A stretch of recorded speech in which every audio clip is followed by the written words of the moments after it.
Mu gihe mu Rwanda havuga ikibazo cy'urubyiruko rwinshi rudafite icyo gukora, bamwe bakavuga ko urubyiruko rwo mu Rwanda rutitabira gahunda zo kwihangira imirimo, ariko rwo rukavuga ko ibitekerezo rufite ariko hakabura igishoro. Ni muri urwo rwego akarere ka Kamonyi kashyizeho gahunda zitandukanye zifasha urubyiruko kwihangira imirimo, nk'uko bivugwa na Albert Kayiganwa, umukozi w'akarere ka Kamonyi ushinzwe urubyiruko, siporo n'umuco. Muri iyi minsi buriya iterambere ry'urubyiruko rishingira mu kuhangira imirimo urubyiruko, kuko muri iki gihe usanga akenshi urubyiruko rufite ikibazo kijyanye no kubura imirimo. Ni muri urwo rwego hari gahunda ya leta yitwa NEP, National Employment Program, igamije gushakira imirimo urubyiruko muri domaine zitandukanye.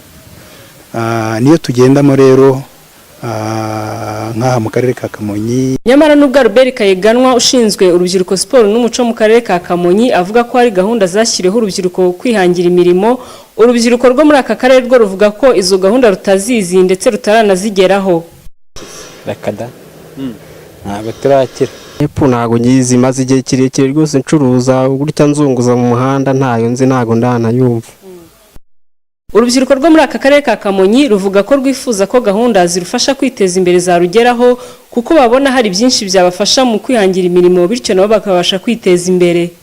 Cyakorwa n'ubushobozi bakaba batwongera nk'ubwo bushobozi nk'iyo uvuga, bakaba badutera inkunga tukabasha gukora byinshi biteza imbere umuntu. Albert Kayiganwa yavuze ko bagiye kurushaho gukora ubukangurambaga bafatanije n'abakozi bo mu mirenge no mu midugudu, kugira ngo bakomeze babasobanurire ibyiza bya gahunda za leta zirimo NEP zifasha urubyiruko kwiteza imbere. Tugira n'amahirwe dufite BDF hano. Nguvuga ngo BDF turamutumira ku rwego rw'akarere, niba ari inteko y'urubyiruko cyangwa inama y'urubyiruko yabaye, turamutumira akaza agasobanurira urubyiruko gahunda ziriho ziruteza imbere, kubera ko bo niba ari inama ibaye ku rwego rw'akarere ariko no ku rwego rw'umurenge, babandi baje ku rwego rw'akarere baturutse ku murenge, tukabasaba kugeza ya makuru ku rwego rw'umurenge ndetse no ku rwego rw'utugari kugera ku rwego rw'imidugudu.